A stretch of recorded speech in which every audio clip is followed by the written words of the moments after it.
Nous sommes tellement ravis d'étudier notre cahier trimestriel de l'école du sabbat, Unir le ciel et la terre, le Christ dans Philippiens et Colossiens. La leçon du jour est Briller comme des lumières dans la nuit. Prenez un papier et un stylo et votre Bible, et si vous n'avez pas encore votre livret trimestriel, vous pouvez aller sur 3abnssabbathschoolpanel.com et le télécharger, ou, mieux encore, aller dans une église adventiste du 7e jour. Ils vous en donneront un et vous pourrez même vous joindre à leur étude de groupe. Dites-leur simplement que 3ABN vous a envoyé. Allez, rejoignez-nous. Nous allons passer un excellent moment dans la parole de Dieu.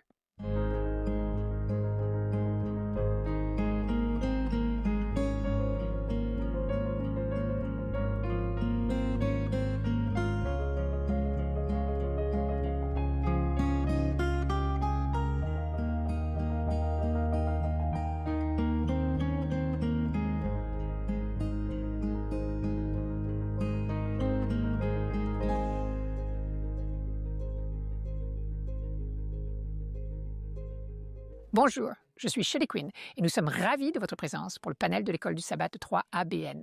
Nous étudions la leçon numéro 5, Briller comme des lumières dans la nuit, et nous allons aborder des passages des Écritures qui sont parfois mal interprétés.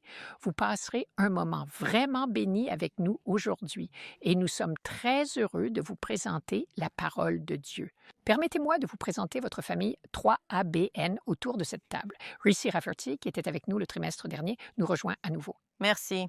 Oui, je suis ici et j'ai la leçon de lundi, Lumière dans un monde sombre. Et pasteur Ryan Johnson. C'est merveilleux d'être ici. J'ai la leçon de ce mardi et il s'agit d'un sacrifice vivant. Nous allons nous pencher sur le développement de cette expression ici. Et mon pasteur, John LeMacang. J'ai une activité le mercredi. Elle s'appelle Le caractère éprouvé. J'aime vraiment ça. Et ma sœur en Christ, Jill Morriconi.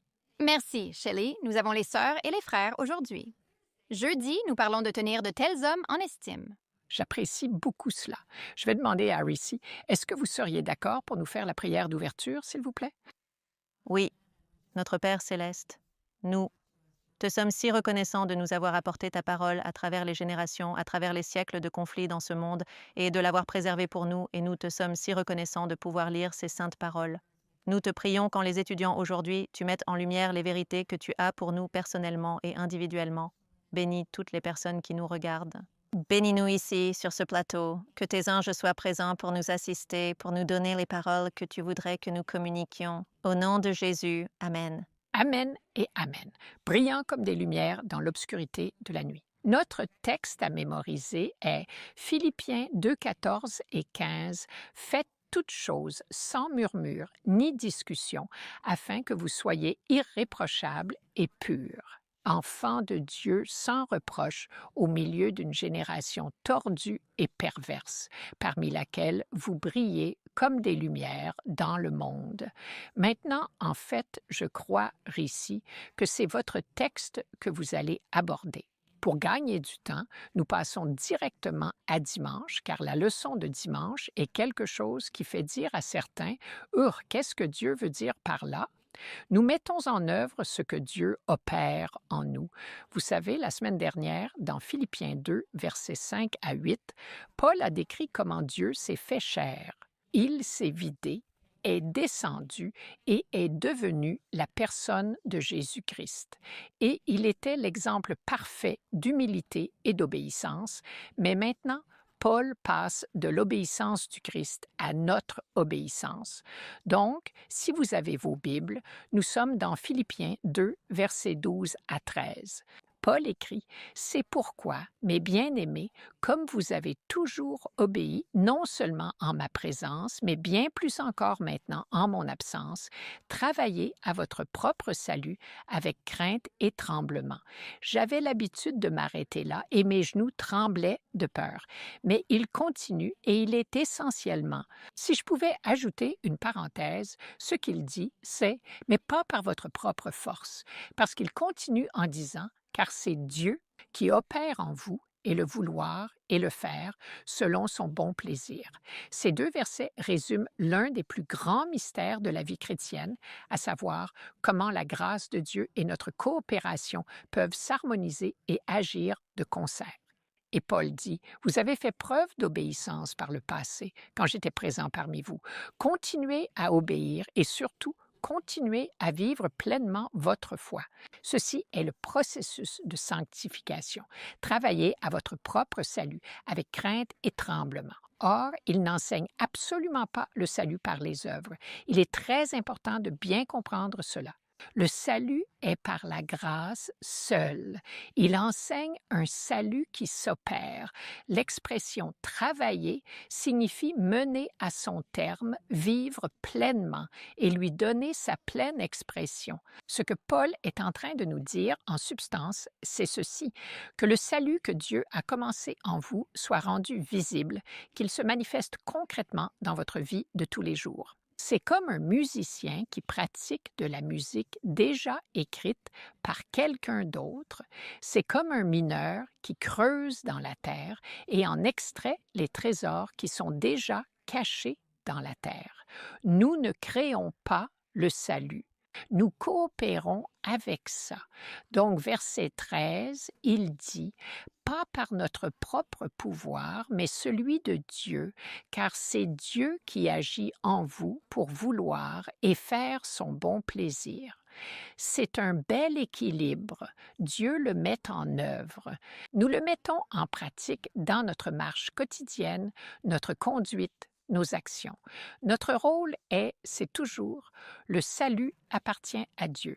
C'est son initiative, sa grâce, sa puissance. Notre rôle est simplement d'ouvrir nos bras, de recevoir son amour, puis de nous abandonner à lui, de faire confiance qu'il va façonner notre caractère et notre conduite par sa grâce.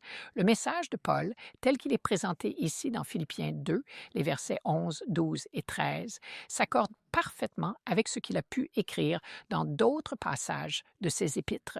Dans Romains 3, 23, 24, Paul a dit « Tous ont péché et sont privés de la gloire de Dieu. » Ne vous arrêtez pas là. Beaucoup de gens le font, mais vous ne pouvez pas vous arrêter là car il y a juste une virgule avant le verset suivant. Il dit « Tous ont péché et sont privés de la gloire de Dieu, étant gratuitement justifiés par sa grâce par le moyen de la rédemption qui est dans le Christ Jésus. » C'est la justice par la foi. C'est la justice imputée. Éphésiens 2, 8 à 10, Paul dit « Car c'est par la grâce que vous êtes sauvés, par le moyen de la foi. Et cela ne vient pas de vous, c'est le don de Dieu. Ce n'est point par les œuvres. » Et il dit ensuite au verset 10 « Nous sommes son ouvrage. » Ce qu'il veut dire, c'est « Vous êtes l'œuvre d'art de Dieu. » Réalisez-vous cela? Créé en Christ Jésus pour de bonnes œuvres. Nous sommes donc sauvés par grâce, pas par nos efforts. Nous recevons le salut et la justice par la foi comme un don de Dieu. Mais nous avons été créés pour de bonnes œuvres comme preuve de notre salut. S'il vous plaît, comprenez que la foi et les œuvres vont de pair. La foi, laissez-moi le dire de cette façon, la foi qui ne fonctionne pas. Que dit Jacques? Elle est morte, elle est morte, elle est morte. Ce dont nous avons besoin, c'est de reconnaître que l'obéissance n'est pas la racine du salut. L'obéissance est le fruit du salut. Alors Dieu, la grâce nous sauve, mais l'obéissance révèle ce salut. Alors regardons cette idée de travailler avec crainte et tremblement. Comme je l'ai dit, je laissais mes genoux s'entrechoquer. Je m'arrêterai là et je penserai « Oh, j'ai été élevé pour craindre le Père, pour aimer Jésus, mais pour craindre le Père. » Que signifie avec crainte et tremblement? Cela signifie que nous devons nous présenter devant Dieu avec un profond respect pour son amour infini et pour les moyens qu'il nous offre pour notre salut. Nous devons entrer en sa présence avec une profonde révérence, émerveillés par sa grâce qui a pu sauver un misérable comme moi. Amen. Être émerveillé par sa puissance qui agit en moi. Et laissez-moi vous le prouver parce que Psaume 211, j'aime cela. Servez le Seigneur avec crainte. Joie.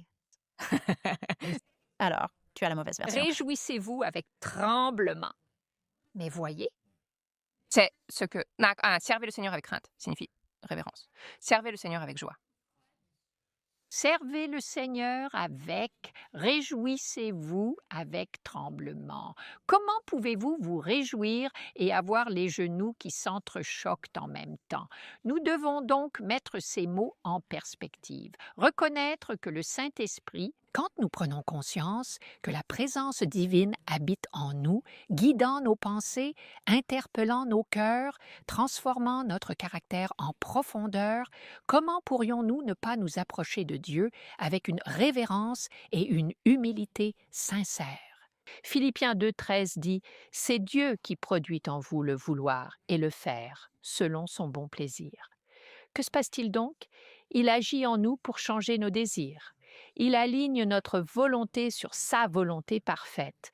Mais devinez quoi? Il peut changer tes désirs et tu peux t'asseoir là et dire « Je devrais faire ça ». Il ne peut pas travailler en vous jusqu'à ce que vous fassiez un pas de foi. Et au moment où vous agissez dans la foi, Dieu travaille en vous pour accomplir son bon plaisir. Il ne demande pas seulement l'obéissance, il la rend possible. Ceci est alimenté par le Saint-Esprit. Le même esprit qui nous convainc de nos péchés est celui qui nous donne la force d'obéir. N'est-ce pas incroyable? Le même Christ qui a payé notre pénalité sur la croix vit maintenant en nous pour nous façonner, nous recréer à son image. Et il travaille en nous de deux manières pour vouloir et faire, nous donnant la force de réaliser ces nouveaux désirs. Nous ne luttons pas seuls contre la tentation. Et s'il vous plaît, écoutez bien ce que je dis. Nous n'essayons pas de fabriquer la sainteté. Vous savez, beaucoup de gens pensent qu'ils peuvent se rendre saints. Seul Dieu peut nous rendre saints. Seul Dieu peut nous sanctifier. Mais c'est seulement par notre coopération qu'il le peut. Dieu lui-même est la puissance derrière notre persévérance. Dans Philippiens 1,6, une de mes promesses préférées, celui qui a commencé en vous une bonne œuvre la mènera fidèlement à son terme. Quelle promesse! Alléluia!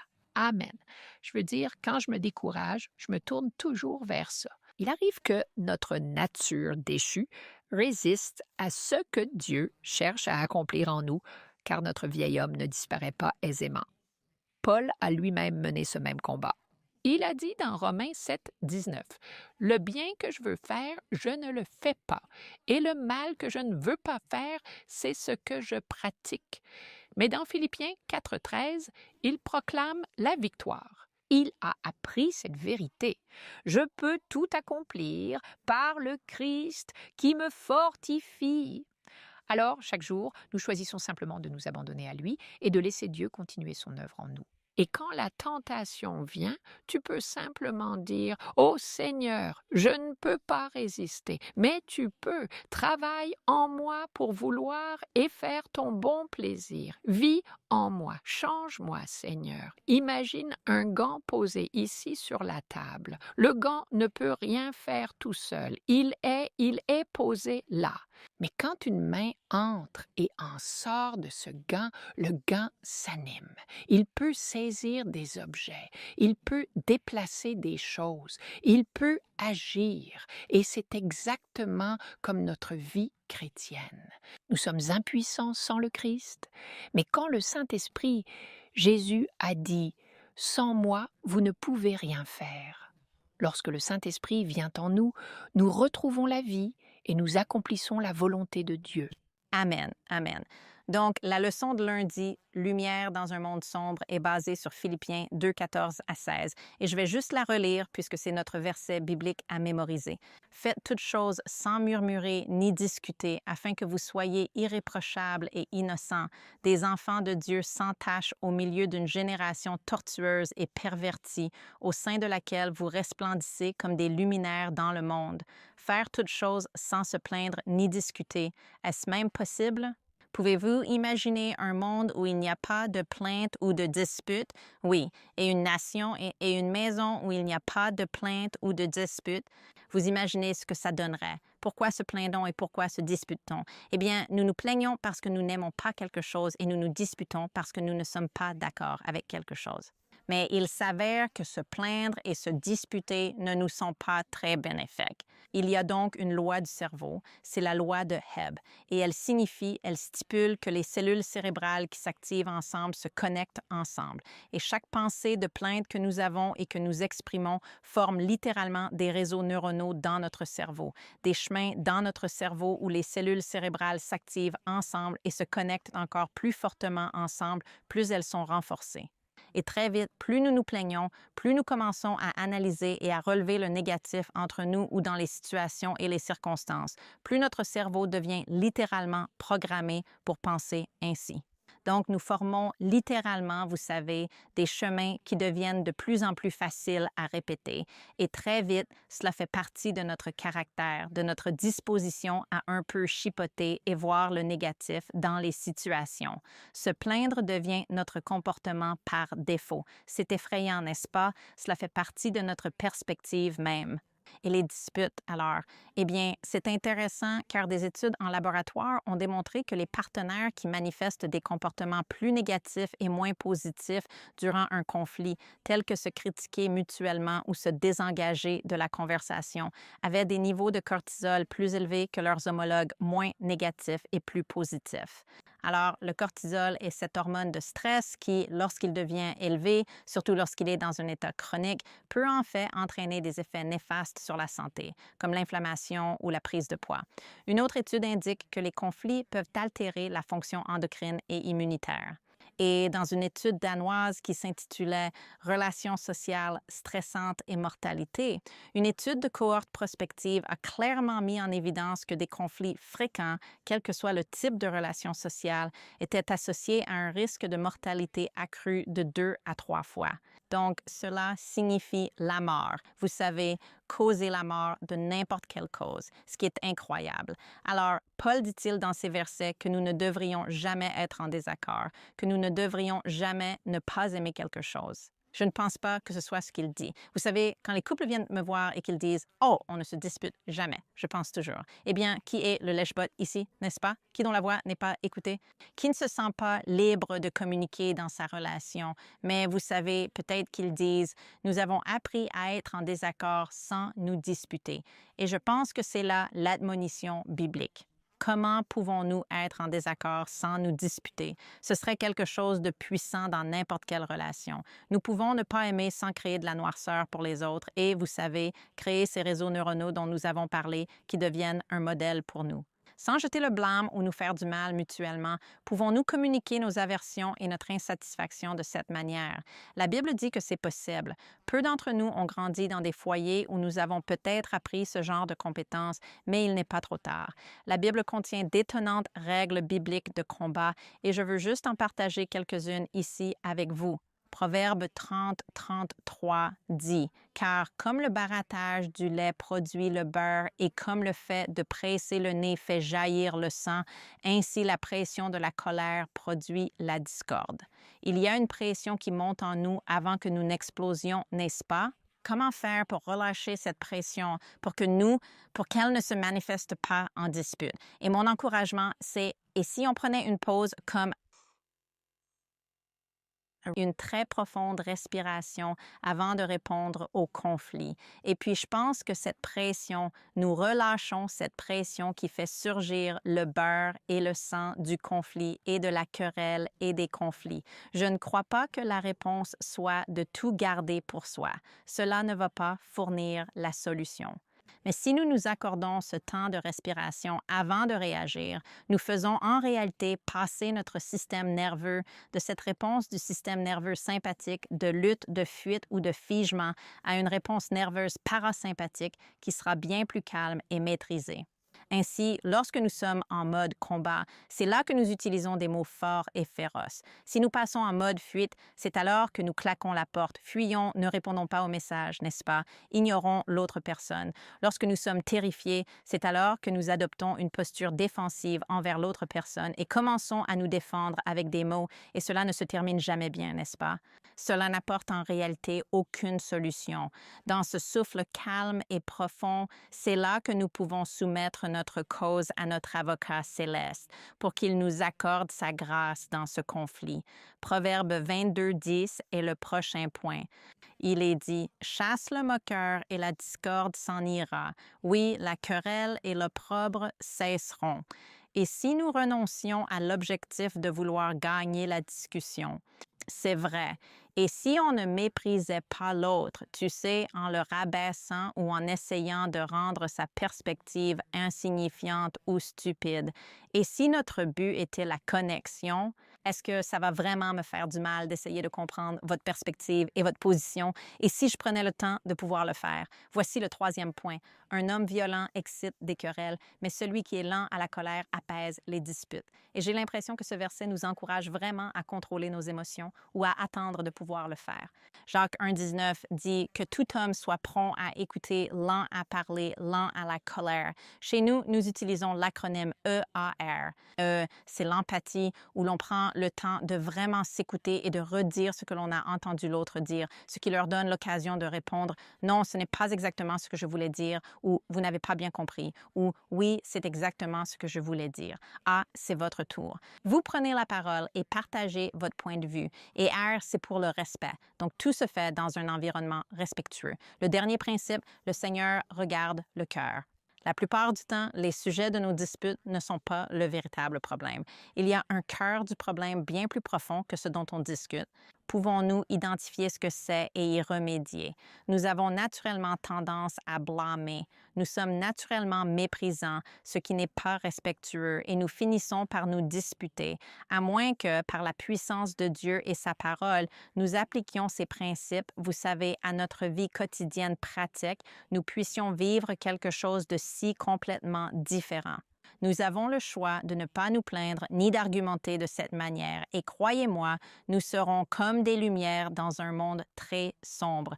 Habitués à simplement argumenter et se plaindre sans cesse, nous brillerons comme des phares.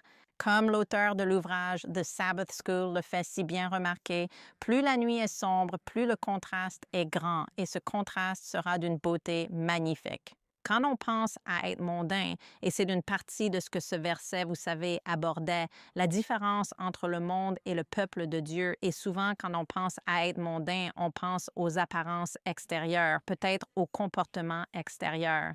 Quelle est la couleur de ce rouge à lèvres? Comme cette robe est courte, n'est-ce pas? On veut changer toutes ces manifestations extérieures. Mais si on commençait à se concentrer sur les disputes et les plaintes, ce serait d'une puissance absolue. Et si nous nous détachions de ce niveau de mondanité et permettions au Saint-Esprit de nous conduire vers ce monde céleste où je me demande un peu, j'ai commencé à y réfléchir, j'étais curieux. Serons-nous tous d'accord sur tout au ciel? Ou allons-nous toujours avoir l'unité dans la diversité et pourtant savoir comment appliquer tous ces principes et avoir encore cette belle expérience unie en Christ? Amen. C'était vraiment magnifique. Ce que j'apprécie beaucoup, Reezy, c'est que tu nous apportes les études scientifiques qui prouvent les principes de la parole de Dieu. Cette parole est vivante et active et il est essentiel que nous l'appliquions à nos vies. Nous serons de retour juste après ce moment mission 3ABN. Bonjour, je suis Greg Morricone. Je suis si heureux que vous me rejoigniez pour le Moment Mission 3ABN. Notre fondateur, Danny Shelton, interviewait le pasteur Mark Finlay lors d'une émission 3ABN Today Live. Et vers la fin, Danny a demandé au pasteur Mark de lancer un appel à quelqu'un qui pourrait être confronté à un défi déchirant. Juste à ce moment-là, l'une des lumières du studio a explosé avec un grand bruit, mais le pasteur Mark a continué sans être dérangé. Quelqu'un qui regarde est profondément découragé, dit-il. Vous pensez peut-être à mettre fin à vos jours, mais Dieu vous aime et a un plan pour vous. Ne baissez pas les bras. Le diable essaie de vous détruire, mais Jésus ne vous quittera ni ne vous abandonnera jamais. Si vous vous agenouillez et confiez votre vie au Christ, votre nouvelle vie commencera. Laissez-moi prier pour vous. Quelques années plus tard, Danny était à une convention dans les Caraïbes. Tandis que lui et le pasteur Mark montaient sur scène, un jeune homme l'a tiré à part. Monsieur, vous souvenez-vous de cette nuit où le projecteur du studio a grillé pendant que le pasteur Mark lançait un appel? Il s'adressait à moi. J'avais l'arme prête, mais Dieu a utilisé votre programme sur 3ABN pour me montrer que ma vie avait de l'importance. Cette nuit-là, je me suis abandonné à Jésus et aujourd'hui, je suis pasteur. Merci d'avoir sauvé ma vie. Dieu aime transformer nos vies lorsque nous lui abandonnons tout. Je vous invite à me rejoindre la prochaine fois pour un autre Moment Mission 3ABN. Oh, nous vous remercions beaucoup pour votre soutien à 3ABN et ce qui vous apporte le panel de l'École du sabbat de 3ABN. Nous passons maintenant à la leçon de mardi. Pasteur Ryan Johnson. Merci beaucoup, Sœur Shelley. Vous savez, vous avez prononcé quelque chose que j'ai trouvé tellement puissant, j'espère vraiment pouvoir l'intégrer à la toute fin de notre leçon. Amis, avant de commencer, Sœur Rafferty, ce dont vous parliez concernant comment être négatif renforce la négativité, même au niveau neuronal, est-ce que cela signifie la même chose pour la positivité? Est-ce que cela renforce également au niveau neuronal lorsque nous sommes positifs? Absolument. Oui. Pouvez-vous imaginer un cerveau naturellement tourné vers la positivité parce qu'il s'est juste habitué à penser de cette manière? Je pense que c'est pourquoi la Bible dit, vous savez, de penser à ces choses. Pensez aux choses qui sont positives. J'aime vraiment la façon dont, comme vous le disiez plus tôt, la science nous apporte la parole de Dieu ici même pour qu'on puisse apprécier que le Seigneur sait ce qu'il fait. Le Seigneur savait ce qu'il faisait. Eh bien, louez le Seigneur tout le monde. Encore une fois, je suis le pasteur Ryan Johnson et j'ai la leçon de mardi. Et il est intitulé « Un sacrifice vivant ». Un sacrifice vivant. Et nous allons simplement examiner quelques passages des Écritures et observer le développement de cette idée afin de bien comprendre ce que le Seigneur nous dit par l'intermédiaire de Paul ici. Paul est enchaîné et il se trouve à Rome. Ce ne sera d'ailleurs pas la dernière fois. Et il est en train de rédiger cette lettre, cette épître formelle qui est adressée aux saints. Eh bien, là où nous nous trouvons. Mais il l'envoie aux saints là-bas à Philippe. Et vous savez, c'est une colonie romaine là-bas. Vous pouvez lire à ce sujet dans les Actes chapitre 16. Ils apprécient donc les questions de citoyenneté. Il y a beaucoup d'anciens soldats là-bas. Ils comprennent l'importance de la loyauté et du sacrifice. Et puis, j'ai trouvé cela très intéressant, Sœur Jill. Quand Philippe fut conquise, à l'époque, par Philippe, le roi macédonien, il le fit car ils avaient des mines d'or. Ils apprécient être éprouvés par le feu. Et ainsi, le langage utilisé par Paul n'est pas accidentel, ce n'est pas fortuit. Il fait comme Jésus en utilisant un langage qui parle aux gens. Allons aux Philippiens chapitre 2 et je vais lire le verset 17. Allons-y directement. Il est dit, « Oui, si je dois être offert sur le sacrifice et le service de votre foi, je me réjouis.